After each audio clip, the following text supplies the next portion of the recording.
Hello dear friends, doctor S M Lamba आपका bio वाले गुरुजी channel में वेलकम करता हूं। फ्रेंड्स, लास्ट क्लास में हम लिविंग वर्ड का थर्ड पार्ट पढ़ रहे थे। आज हम फोर्थ पार्ट पढ़ेंगे। और लास्ट क्लास में हमने जो क्लासिफिकेशन के अंतर्गत टेक्सोनॉमी और सिस्टेमेटिक्स का डेफिनेशन पढ़ा। और आज की क्लास में हम जो टेक्सोनॉमी की जो कैटेगरीज़ हैं, मीन्स जितने भी ऑर्गेनिज्म हैं अर्थ पर, उनको किस तरीके से कैटेगराइज किया गया है, वो सारी कैटेगरीज़ पढ़ेंगे या डिस्कस करेंगे। हमने लास्ट क्लास में देखा था कि जो टेक्सोनॉमिक कैटेगरीज़ हैं उनके अंदर जो ग्रुप बनाए जाते हैं उन ग्रुप को हम टैक्सा यानी प्लूरल के लिए टैक्सा और सिंगुलर के लिए टैक्सोन वर्ड यूज़ करते हैं। ये लास्ट क्लास में पढ़ा। आज की क्लास में हम इसको आगे पढ़ेंगे। ये काफ़ी इंपॉर्टेंट कंसेप्ट है। यहाँ से एज इट इज़ लाइन का क्वेश्चन आता है, तो हम यहाँ कुछ एग्जाम्पल्स एंड कुछ जो एनसीईआरटी की जो कंसेप्चुअल लाइन्स हैं, स्टेटमेंट्स हैं, उनको हम यहाँ डिस्कस करेंगे। तो फ्रेंड्स, जल्दी से स्टार्ट करने से पहले बायो वाले गुरुजी चैनल को सब्सक्राइब कर दीजिए, साथ में बेल आइकन को दबा दीजिए ताकि आने वाले वीडियोज़ की नोटिफिकेशन आपको मिलते रहें। तो आइए स्टार्ट करते हैं द लिविंग वर्ल्ड का फोर्थ पार्ट। और इसमें आज हम पढ़ेंगे वेरियस टेक्सोनोमिक कैटेगरीज। तो ये जो टेक्सोनोमिक कैटेगरीज है, इनका मीनिंग ये है कि जितने भी अर्थ पर ऑर्गेनिज्म हैं उनको वेरियस कैटेगरीज के थ्रू कैटेगराइज किया गया है। यहाँ इसको पढ़ने से पहले हम एक बेसिक एग्जांपल देंगे कि जैसे इंडिया एक कंट्री है, उस कंट्री में वेरियस स्टेट्स हैं, ईच स्टेट में वेरियस डिस्ट्रिक्ट्स हैं और ईच डिस्ट्रिक्ट्स में वेरियस ब्लॉक्स हैं, ठीक है ना। और एवरी ब्लॉक के अंडर में, ब्लॉक या तो जो तहसील कह सकते हैं, एवरी ब्लॉक में वेरियस विलेजेज हैं। तो अब आप कह सकते हैं इस तरीके से आपने देखा कि विलेजेस तो बहुत हो गए, ठीक है ना।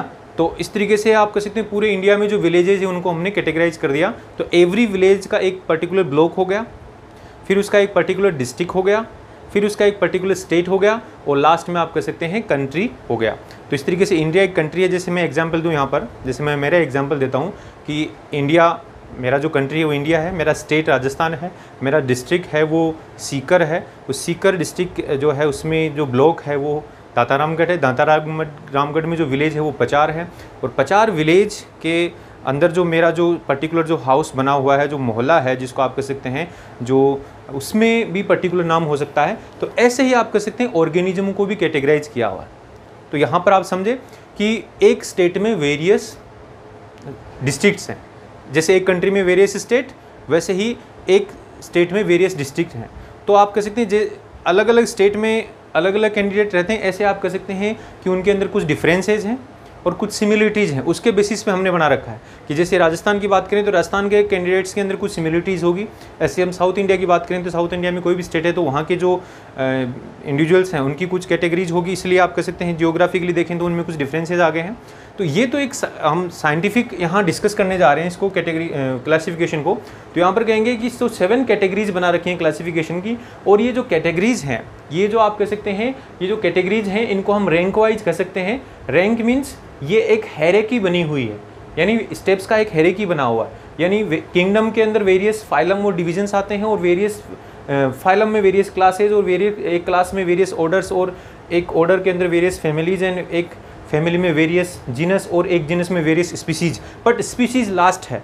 कोई भी स्पीसीज है तो वो अपने आप में एक यूनिक है। वो जो इंडिविजुअल्स हैं उनके अंदर एक यूनिक कैरेक्टरिस्टिक है, तो उनको आगे और हम क्लासीफाई नहीं कर सकते, ठीक है ना। तो इस तरीके से आप कह सकते हैं ये कैटेगरीज बनी हुई है। तो आपको फ्रेंड्स एक तो ये ध्यान रखना है यहाँ पर जब हम क्वेश्चन की बात करें तो क्वेश्चन की बात ये करना है कि जो कैटेगरीज हैं they are arranged in hierarchy form, यानी there is hierarchy of steps. Categories एक तरीके से ये हायरार्की में फॉर्म में है, यानी एक किंगडम में वेरियस फाइलम, फिर ईच फाइलम में वेरियस क्लास, फिर एक ईच क्लास में वेरियस ऑर्डर। तो इस तरीके से बहुत सारे ऑर्डर हो गए सब में अगर कंबाइन करें तो, ठीक है ना। तो इस तरीके से एक हायरार्की सिस्टम बना हुआ है। और यहाँ पर जो एवरी स्टेप है इस क्लासिफिकेशन का, उसके लिए टर्म यूज होता है रैंक और कैटेगरी।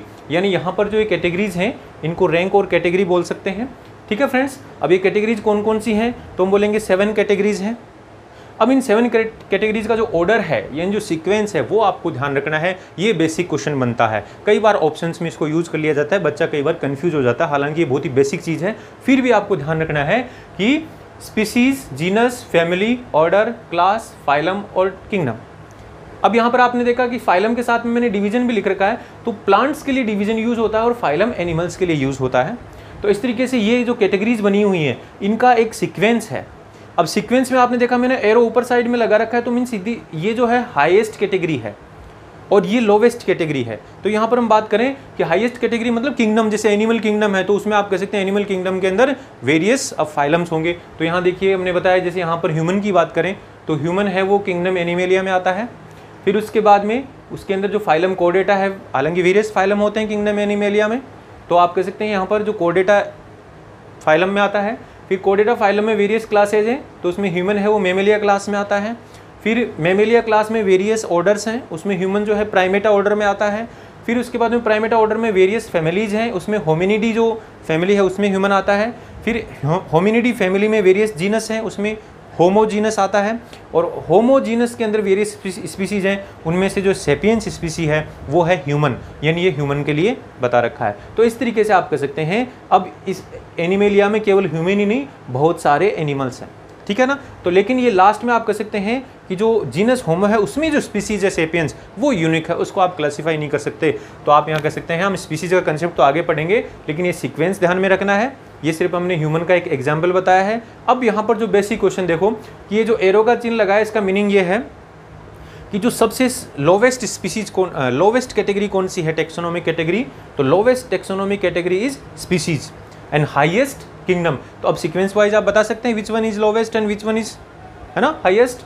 अब यहाँ पर आपको ये चीज़ एक कंसेप्ट और ध्यान रखना है कि जो लोवेस्ट कैटेगरी है, जो स्पीसीज है, उसके इंडिविजुअल्स को हम आगे डिफ्रेंशिएट नहीं कर सकते क्योंकि उनमें सारे कैरेक्टरिस्टिक कॉमन होते हैं। तो आप कह सकते हैं जैसे ह्यूमन के अंदर जितने भी ह्यूमन हैं अर्थ पे सब में एक कॉमन कैरेक्टरिस्टिक है, इसलिए आप कह सकते हैं उनमें जो कॉमन कैरेक्टर्स हैं वो बहुत ज़्यादा हैं, यानी उनको आप डिफ्रेंशिएट नहीं कर सकते। लेकिन जैसे जैसे आप ऊपर के जो कैटेगरीज में जाएंगे, स्पेशली जैसे लास्ट में हाईएस्ट कैटेगरी किंगडम में पहुंचेंगे, तो कॉमन कैरेक्टर्स वेरी लेस, यानी अब सारे एनिमल्स को आपस में कंपेयर करें, जैसे किंगडम एनिमेलिया है तो सारे एनिमल्स में एक जैसे कैरेक्टर्स तो नहीं है ना, लेकिन फिर भी एक कैरेक्टर है कि दे आर एनिमल्स, ठीक है।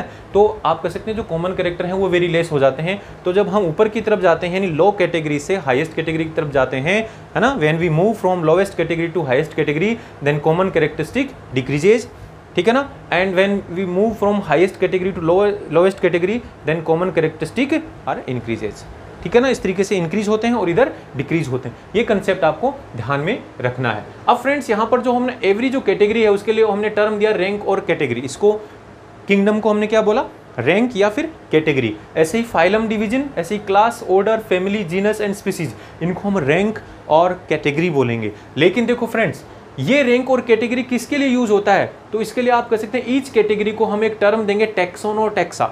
जैसे यहाँ पर किंगडम में एनिमेलिया हो गया, फाइलम में कोर्डेटा हो गया, इसी तरीके से क्लास में मेमेलिया। तो ये सारे क्या हैं, ये अब यहाँ पर हम इनको रैंक या कैटेगरी नहीं बोलेंगे, ये है टैक्सा।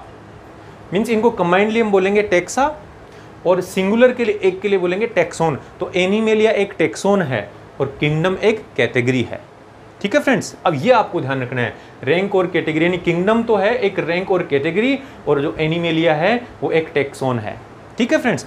ऐसे ये सारी जो है ये कैटेगरीज हैं और ये जो सारे जो है ये टैक्सोन है, इनको हम बहुवचन यानी का जो प्लूरल है वो हो जाएगा टैक्सा। तो ये टैक्सा है। तो अब यहाँ टैक्सा और जो टैक्सोन वर्ड है वो इनके लिए यूज होता है, वेरियस जो कैटेगरीज हैं उनके लिए।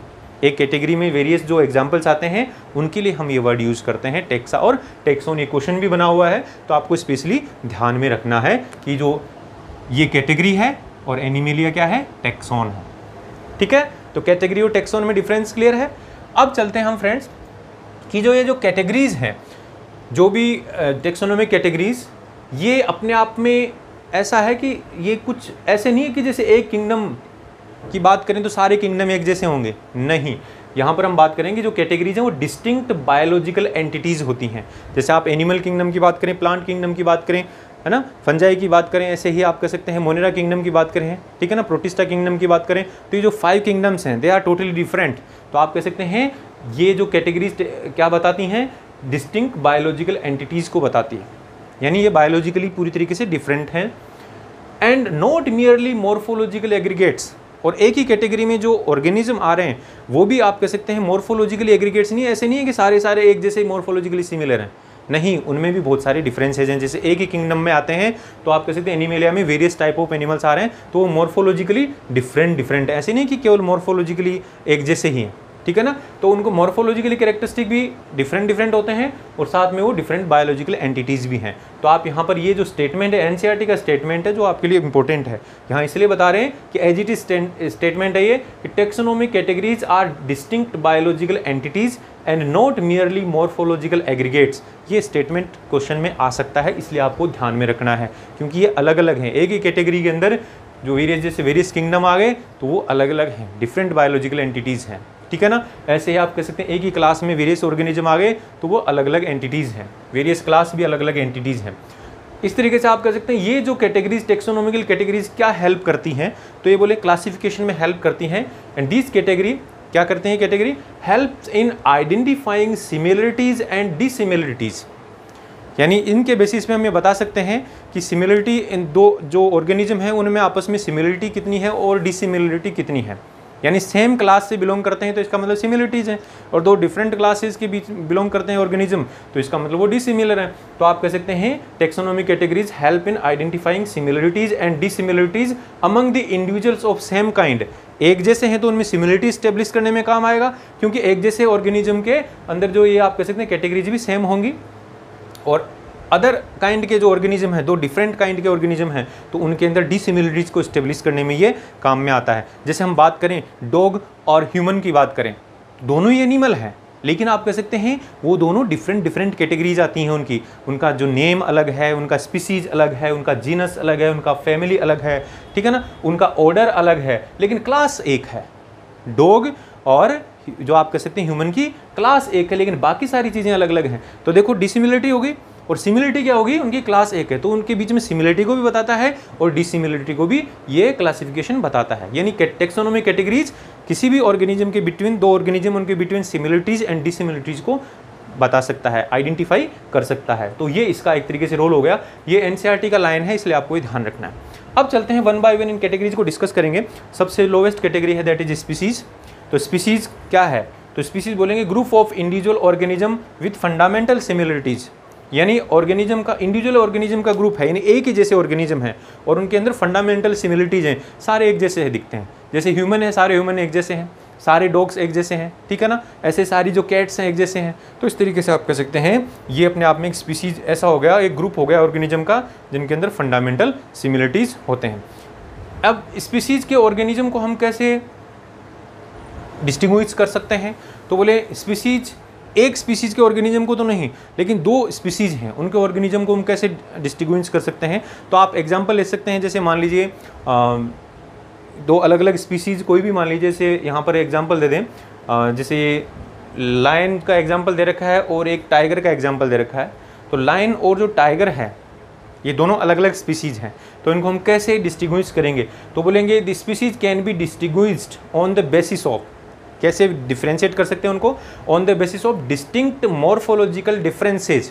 उनको बाहर से देख के ही बता सकते हैं कि they are belong to different species, ठीक है ना। तो अब बाहर से देखकर अगर नहीं बता सकते हैं तो इसका मतलब सेम स्पीसीज, क्योंकि बाहर से देखेंगे और फंडामेंटल सिमिलरिटीज दिखेंगी तो मतलब सेम स्पीसीज, लेकिन अगर डिस्टिंक्ट मॉर्फोलॉजिकल डिफरेंसेस दिख रहे हैं उनमें, यानी अलग अलग मॉर्फोलॉजी दिख रही है तो इसका मतलब वो अलग अलग स्पीसीज के हैं, ठीक है ना। ये एनसीईआरटी का लाइन है इसलिए आपको ध्यान रखना है कि species can be distinguished by distinct morphological differences. अब यहाँ पर जैसे एग्जांपल दे रखे हैं वेरियस स्पीसीज के, मैंगो है, मैंगो का हालांकि बायोलॉजिकल नेम है मैंगीफेरा इंडिका, जिसमें जीनस नेम और ये इसका स्पीसीज नेम है, तो इंडिका स्पीसीज है।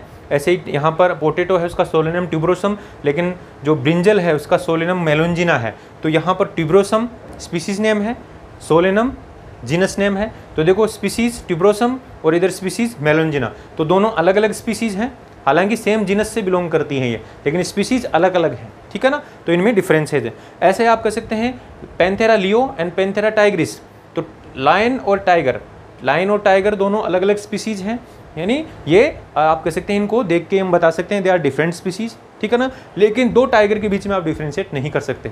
तो स्पीसीज अपने आप में फंडामेंटली सिमिलरिटीज़ के बेसिस पे पहचाना जा सकता है। और एक चीज़ और की, जो एक स्पीसीज के ऑर्गेनिज्म है वो अदर स्पीसीज के ऑर्गेनिज्म के साथ में रिप्रोड्यूस नहीं कर सकते, ठीक है ना। यानी आप कह सकते हैं इनमें रिप्रोडक्टिव आइसोलेशन होता है, two different species are reproductive isolated, यानी एक स्पीसीज के ऑर्गेनिज्म आपस में रिप्रोडक्शन कर सकते हैं बट अदर स्पीसीज के साथ में रिप्रोडक्शन नहीं कर सकते। तो यहाँ पर एक स्टेटमेंट नहीं, एक वर्ड आपको ध्यान रखना है, टू स्पीसीज, दो अलग अलग स्पीसीज हैं, are reproductive isolated, are reproductive isolated. इसका मीनिंग ये है कि उनमें आपस में रिप्रोडक्शन नहीं हो सकता, एक स्पीसीज के मेंबर्स के बीच में ही ये हो सकता है। ठीक है फ्रेंड्स, तो इस तरीके से हमने देखा। अब चलते हैं हम next category, taxonomy category, that is genus. तो जीनस क्या है? Means genus contain various species, तो group of related species, related species का ग्रुप है, उसको हम जीनस बोलेंगे। बट देखो, which has more common characters, यानी स्पीसीज तो बहुत सारे हैं, लेकिन जिन स्पीसीज के ऑर्गेनिज्म में मोर कॉमन कैरेक्टरिस्टिक होंगे उन्हीं को एक जीनस में रखेंगे। ऐसे नहीं एक जीनस में सारे आ गए। तो यहाँ पर जैसे एग्जांपल देते हैं, potato and brinjal, potato and brinjal comes under the Solanum genus, Solanum genus में आते हैं। ठीक है ना। ऐसे lion and tiger they comes under the Panthera genus. अब ऐसे तो है नहीं कि यहाँ कैट को डाल दिया या डॉग को डाल दिया पैंथेरा जीनस में, नहीं डाल सकते ना, क्योंकि उनमें डिफरेंसेज हैं। तो आप कह सकते हैं दो स्पीसीज या टू और more than two species have more common characteristic then they grouped in a genus, यानी आप कह सकते हैं उनको एक जीनस में इंक्लूड किया गया है। तो आप कह सकते हैं when two or more than two species have more common characteristic then they included in a same genus, तो आप इनको सेम जीनस में इंक्लूड कर सकते हैं। तो मोर कॉमन कैरेक्टरिस्टिक होना जरूरी है। ऐसे ही friends family, next category family है। तो फैमिली का मतलब है कि ग्रुप ऑफ रिलेटेड जेनरा, यानी बहुत सारे जीनस को आपस में एक जगह ग्रुप बना दो, लेकिन ऐसे नहीं कि सारे जीनस को, जितने भी ऑर्गेनिज्म उनके सभी के जीनस को एक जगह कंबाइन कर दिया, नहीं। किसको कराएंगे? With the less number of similarities, जिनमें सिमिलरिटीज तो हैं लेकिन सिमिलरिटीज हैं अब कम हो गई हैं, देन जीनस एंड स्पीसीज। तो हम कह सकते हैं जैसे मान लीजिए अलग अलग जीनस हैं, जैसे सोलेनम एक जीनस है, धतूरा एक जीनस है और पिटूनिया एक जीनस है।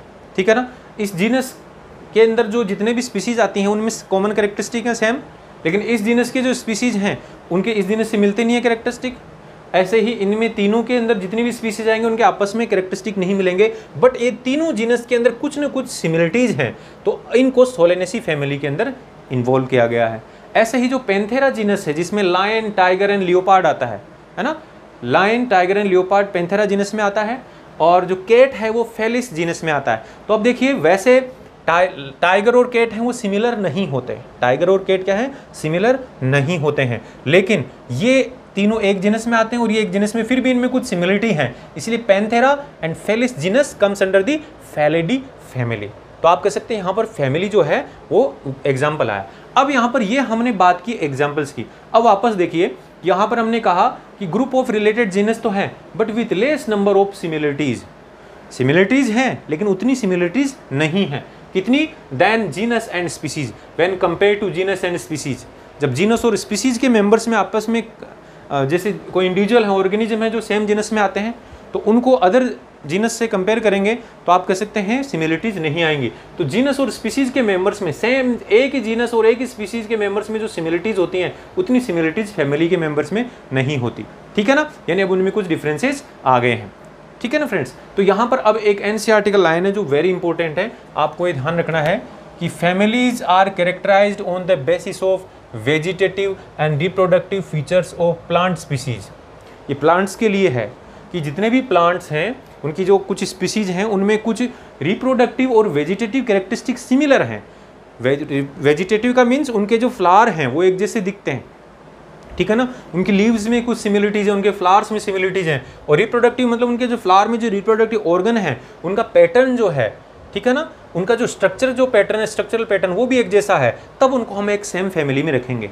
ठीक है ना फ्रेंड्स। तो आप यहाँ पर जब फैमिलीज पढ़ते हैं प्लांट्स के अंदर तो उसमें हम देखते हैं कि सेम फैमिली के जो मेंबर्स हैं उनका जो फ्लावर का जो बेसिक डिजाइन है वो सेम होता है। तो आप कह सकते हैं फ्लोरल कैरेक्टरिस्टिक यानी जो वेजिटेटिव और रिप्रोडक्टिव जो फीचर्स हैं प्लांट्स के, उनके बेसिस पे हम फैमिली को कैटेगराइज करते हैं। यानी फैमिली किस बेसिस पे बनाई गई है? Vegetative and reproductive features of plant species, कि उनके सेम वेजिटेटिव और सेम रिप्रोडक्टिव फीचर्स हैं तो उनको एक फैमिली में रखा जाएगा। ठीक है फ्रेंड्स। तो यहाँ पर ये फैमिली का जो ये लाइन है, एनसीईआरटी का लाइन है, बहुत ही इंपॉर्टेंट है, वेरी वेरी इंपॉर्टेंट, स्पेशली आपको ध्यान रखना है। फिर चलते हैं ऑर्डर। तो order means various family comes under order, एक ऑर्डर में आती हैं। तो it is assemblage of families, assemblage of families, families का एक ग्रुप है, यानी but with few similar characteristic. अब इन फैमिलीज के अंदर आप कह सकते हैं ग्रुप तो है, लेकिन उन फैमिलीज के अंदर ही जिनमें कुछ सिमिलरिटीज है उन्हीं का ग्रुप होगा। ऐसे नहीं जितने भी अर्थ पे ऑर्गेनिज्म उनका सबकी जो फैमिलीज का ग्रुप हो उसको ऑर्डर नहीं बोलेंगे, कि ऑर्डर का मीनिंग एक बेसिक टर्म है, कैटेगरी है, बट रियल में अगर देखा जाए तो कुछ ऐसी फैमिलीज हैं किसी ऑर्गेनिज्म में, किसी पर्टिकुलर ऑर्गेनिज्म की, जैसे प्लांट्स में वेरियस प्लांट्स हैं उनकी, तो उन फैमिलीज के अंदर कुछ सिमिलरिटीज हैं, तो उनको हम एक जगह कैटेगराइज करेंगे विथ फ्यू सिमिलर कैरेक्टरिस्टिक। तो जैसे एग्जांपल है सोलेनेसी फैमिली है एंड कन्वोल्वुलेसी फैमिली है ना, Convolvulaceae family and Solanaceae family they comes under Polemoniales order, Polemoniales order में आते हैं। और किस बेसिस पे इनको एक ऑर्डर में रखा गया है? बेस्ड ऑन फ्लोरल कैरेक्टर्स, इनके जो फ्लोरल कैरेक्टर हैं वो कुछ सिमिलर कैरेक्टर्स हैं, ठीक है ना, इसलिए इनको रखा गया। कंप्लीटली सिमिलर नहीं है, अदरवाइज तो एक फैमिली में आते हैं सारे मेंबर, इसके मेंबर और इसके मेंबर सेम फैमिली में आते हैं, लेकिन कुछ स्मॉल मतलब सिमिलरिटीज़ है, फ्यू सिमिलरिटीज़ हैं, उसके बेसिस पे इनको सेम ऑर्डर में रखा गया है। अब जैसे फ्लावर से नहीं समझ के यहाँ इस एग्जाम्पल से समझ सकते हैं आप लायन को जानते हैं, टाइगर को जानते हैं, कैट को जानते हैं, दे comes under the same family Felidae, हमने यहाँ बताया था। फेलिस यानी जो कैट है और पैंथेरा ये जो जीनस है सेम फैमिली में आते हैं, लेकिन अब हमने बोला और फैमिली क्या है? फेलिडी। तो फेलिडी फैमिली में कैट और लायन आ गए, लेकिन जो डॉग है वो कैनिडी फैमिली में आता है। तो देखो डॉग और कैट में डिफरेंस है, इसलिए अलग अलग फैमिली में है, ठीक है ना। डॉग और लायन में भी डिफरेंस है, इसलिए आप कह सकते हैं अलग अलग फैमिली में है, ठीक है ना। लेकिन कैट और लायन एक ही फैमिली में। तो अब हम बात कर रहे हैं फेलिडी और कैनिडी, यानी कैट और डॉग की फैमिली में डिफरेंसेस। तो इनमें कुछ डिफरेंसेस हैं, लेकिन कुछ सिमिलरिटीज भी हैं, और इसलिए उनको कार्निवोरा ऑर्डर में रखा गया, यानी सारे के सारे कार्निवोरस हैं, मांसाहारी हैं, है ना। तो इसलिए इनको सेम कैटेगरी में रख दिया, कार्निवोरा में, सेम ऑर्डर। तो ऑर्डर क्या हो गया? कार्निवोरा। तो डॉग, लायन एंड कैट उनका ऑर्डर एक हो गया, लेकिन फैमिलीज डिफरेंट है। तो वो डिफरेंट फैमिलीज उसमें कुछ सिमिलरिटीज हैं, उसके बेसिस पे इनको कार्निवोरा ऑर्डर में रख दिया, ठीक है ना। इनको प्राइमेटा ऑर्डर में तो नहीं रखा ह्यूमन वाले में, क्योंकि यहाँ पर ये अलग कैरेक्टरिस्टिक है। तो इन फैमिलीज को आप कह सकते हैं फैमिलीज का ऐसा ग्रुप जिनमें फ्यू कैरेक्टरिस्टिक है वो सिमिलर हो, उसको क्या बोलेंगे? ऑर्डर। अब फ्रेंड्स नेक्स्ट चलते हैं क्लास। तो क्लास है related group of related orders, यानी बहुत सारे ऑर्डर जिनके अंदर कुछ फ्यू सिमिलरिटीज हो, तो उनको एक जगह रख देंगे। जैसे अब यहाँ पर एग्जांपल है प्राइमेटा ऑर्डर है एक, कार्निवोरा ये भी एक ऑर्डर है। हमने कार्निवोरा के कैटेगरी में कौन कौन से पढ़े इस ऑर्डर में? Lion, cat, dog and tiger, they comes under the same order Carnivora.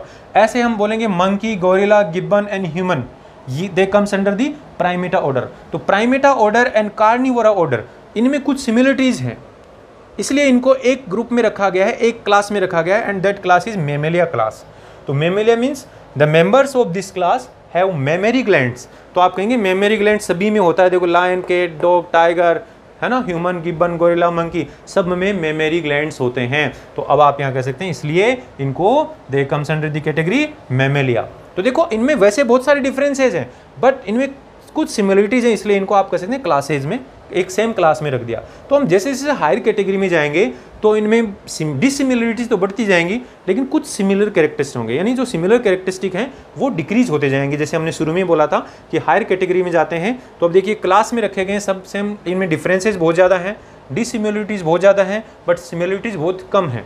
तो वेरी फ्यू सिमिलर कैरेक्टरिस्टिक है ना इनके अंदर है। तो very few, due to very few similar characteristic they comes under the same class, ठीक है बेटा।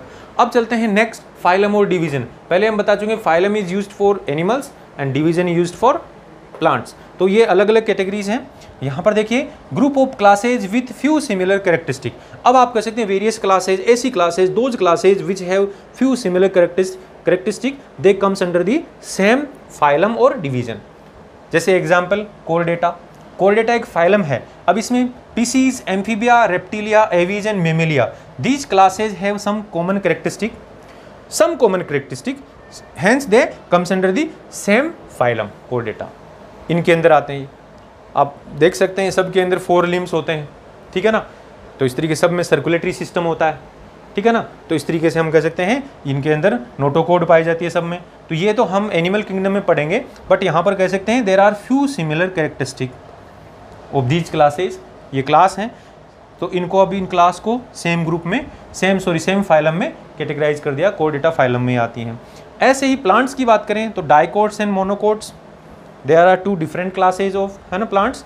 तो dicots and monocots different classes हैं, बट इनमें कुछ सिमिलरिटीज़ हैं ना। ये फ्लावर मतलब सीड बियरिंग है, तो सीड बियरिंग है और साथ में आप कह सकते हैं फ्लावर इनके अंदर होता है, ठीक है ना, फ्रूट इनके अंदर होता है। तो आप कह सकते हैं जो डाइकोट्स एंड जो मोनोकोट्स हैं ये फ्रूट बियरिंग है, इसलिए इनको एंजियोस्पर्म में कैटेगराइज किया गया। तो एंजियोस्पर्म डिवीजन में इनको रख दिया। तो सिमिलरिटी के बेसिस पे रखा ना सेम डिवीजन में। अब चलते हैं friends next category, that is kingdom, and it is the highest category, सबसे हाईएस्ट कैटेगरी है। यानी अब आप कह सकते हैं एक किंगडम, जैसे एनिमल किंगडम है तो all animals comes under this kingdom. तो अब सब में एक कैरेक्टरिस्टिक हो गया कि दे हैव एनिमल सेल, ठीक है ना। अब एनिमल सेल का प्रॉपर्टी आप जानते हैं, तो आप कह सकते हैं इनके अंदर एनिमल्स के कुछ कैरेक्टरिस्टिक हो गए, इसलिए ये सेम किंगडम में रख दिया। जैसे एनिमेलिया किंगडम है, उसमें वेरियस एनिमल के फाइला आते हैं, वही वेरियस फाइलम है वो एनिमल किंगडम में आएंगे। And various division of plants comes under the Plantae kingdom. तो इस तरीके से आप कह सकते हैं from lowest to highest category जैसे जैसे मूव करते हैं, सिमिलरिटीज़ हैं वो, सिमिलर कैरेक्टरिस्टिक हैं वो डिक्रीज होते जाते हैं, और हम हायर से लोअर की तरफ जाते हैं तो सिमिलर कैरेक्टरिस्टिक है वो इंक्रीज होते जाते हैं। तो फ्रेंड्स ये बेसिक एक कंसेप्ट था, आप इसको जल्दी से इसका स्नैप ले लीजिए, क्योंकि अपने आप में ये काफ़ी इंपॉर्टेंट एग्जाम्पल्स हैं और एनसीईआरटी पे बेस्ड हैं, और एनसीईआरटी पे बेस्ड जो स्टेटमेंट्स हैं वही मैंने यहाँ पर लिखा है। तो ये एनसीईआरटी पे बेस्ड टोटल, यानी जो भी हम यहाँ क्रेश कोर्स में नीट बायोलॉजी का जो क्रेश कोर्स हम चला रहे हैं, इस क्रेश कोर्स में जो भी डिस्कस करेंगे वो टोटली एनसीईआरटी बेस्ड होगा। कुछ स्टेटमेंट जो स्पेशल स्टेटमेंट एनसीईआरटी में दिए हुए हैं और उन्हीं पे क्वेश्चन बनते हैं, है ना, उनको यूज किया जाता है ऑप्शंस के अंदर, तो आपको वो पता होनी चाहिए, क्योंकि बच्चे जनरली इसको रीड तो कर लेते हैं एनसीईआरटी को, लेकिन फोकस नहीं कर पाते हैं पर्टिकुलर स्टेटमेंट पे, जिसकी वजह से वो जब भी क्वेश्चन में वो स्टेटमेंट यूज होता है तो थोड़ा सा कन्फ्यूजन रहता है। तो हम यहाँ उन स्टेटमेंट्स पे जोर देते हैं, जो भी स्टेटमेंट यहाँ पर मैं बता रहा हूँ कि एनसीईआरटी का स्टेटमेंट है और एज इट इज़ आपको ध्यान रखना है, इसका मीनिंग बता देता हूँ, उसको ध्यान में रखना है। क्योंकि फ्रेंड्स जब हम क्रैश कोर्स कर रहे हैं तो इसमें जब हम पढ़ेंगे तो कई बार क्या होता है कि जब आप खुद रीड करते हैं एनसीईआरटी को तो उस समय हो सकता है वो आपको दिमाग से निकल जाए, लेकिन जब मैं बोलता हूँ और स्ट्रेस देता हूँ कि दिस स्टेटमेंट इज इंपॉर्टेंट, है ना, तो वो कई बार स्टेटमेंट दिमाग में रहता है और जैसे ऑप्शन में दिखेगा आपको वो याद रह जाएगा और उस टाइम आप आसानी से उसको पहचान लेंगे। ठीक है फ्रेंड्स, तो उम्मीद है क्लास पसंद आई होगी, तो जल्दी से लाइक और शेयर कर दीजिए इस वीडियो को। एंड जिन्होंने अभी तक चैनल को सब्सक्राइब नहीं किया वो बायो वाले गुरुजी चैनल को सब्सक्राइब कर दें और बेल आइकन को दबा दें ताकि आने वाले क्लासेज मिलती रहें आपको। ठीक है फ्रेंड्स, थैंक यू।